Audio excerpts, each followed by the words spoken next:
আজকে শিক্ষকরা এই প্রেস ক্লাবের সামনে ইবতেদায়ী শিক্ষকরা আন্দোলন করছেন জাতীয়করণের দাবিতে। বলে বাবা 30-35 বছর ধরে চাকরি করি, একটা পয়সা বেতন পাই নাই। আহা, কি শিক্ষা দেবে তারা? কম।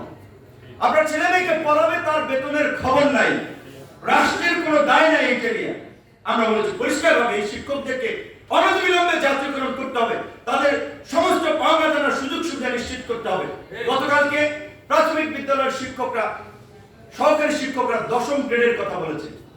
মানে এই দেশে সরকারি চাকরির যে বেতন গ্রেড, প্রথম গ্রেড থেকে 20তম গ্রেডের তারতম্য এবং বৈষম্য যদি দেখেন, উঁচু তলার মানুষেরা কিভাবে বৈষম্য করে রেখেছে।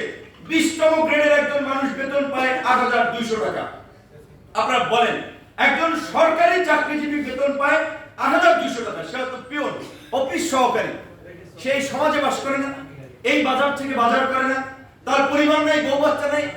৮,২০০ টাকায় চুরি করা ছাড়া পরিবার বাঁচানো সম্ভব? ৮,২০০ টাকায় এটা রাষ্ট্রের চোখে পড়ে নাই। আবার 1 নম্বর গ্রেডে যে সচিব মহোদয় আছেন, বসে আছেন, তার বেতন প্রায় আপনার ৭৮,০০০ টাকা। স্কেল হলো সামগ্রিক সুযোগ সুবিধা নিয়ে লাখ-খানেক টাকার মতো তিনি পান। তাহলে সচিবের বেতন ৭৮,০০০ টাকা, সহকারীর বেতন ৮,২০০ টাকা। এই বেতন বৈষম্য কারো চোখে পড়ে নাই?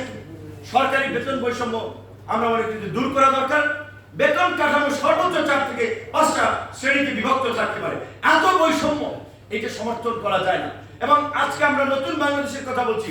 এই নতুন বাংলাদেশ বিনির্মাণ করার জন্য, এই জুলাইয়ের প্রত্যাশাকে প্রাপ্তিতে পরিণত করার জন্য সরকারি সমস্ত অফিস আদালতকে ঘুষ দুর্নীতি মুক্ত করে জবাবদিহিতামূলক পরিবেশ অফিস আদালতগুলোতে নিশ্চিত করতে হবে। তার জন্য এই ৮,০০০ টাকার স্কেলের বেতন অন্তত 3 গুণ বাড়ানো দরকার। 3 গুণ বাড়ালে কয় টাকা হবে? ৩,২৪। খুব বেশি টাকা হয় না। পাশাপাশি সচিবের বেতন যদি ডাবল করা লাগে করেন। সিঙ্গাপুরে লি কুয়ান ইউ যেমনি ভাবে ক্ষমতা এসে দুর্নীতি বন্ধ করার জন্য সরকারি চাকরিজীবীদের বেতন বাড়িয়ে দিয়েছিলেন, রাজনীতিবিদদের বেতন দিয়েছিলেন, সুযোগ সুবিধা দিয়েছিলেন যেন লুটপাট না করে। আজকে বর্তমান সিস্টেমে আমাদের এখানে নেতৃবৃন্দ বলছেন তারা বিভিন্ন আসন থেকে নির্বাচন করার প্রস্তুতি নিচ্ছেন। বাংলাদেশের বর্তমান সিস্টেমে একটা লোকাল ইলেকশন করতে হলে আপনাকে 8 থেকে 10 কোটি টাকার প্রয়োজন হবে। তাহলে 8 থেকে 10 কোটি টাকা কোন জমিদার খরচ করবে? নিজের পকেটের টাকা খরচ করবে নির্বাচনের জন্য, খরচ করবে ধান্দার জন্য। 10 কোটি খরচ করবে, 50 কোটি কামাইবে। তাহলে এই যে নির্বাচন সংস্কার কমিশন যারা কাজ করতেছেন, আমি জানি না নির্বাচনে কালো টাকা এবং পেশি শক্তি বন্ধে তারা সুস্পষ্ট কি পদক্ষেপ দিচ্ছেন। আমি মনে করি প্রার্থীদের নির্বাচনী পোস্টার থেকে প্রচারণা এবং গণহারে আবার দাঁড়াইলে তত টাকা দিতে পারবে না।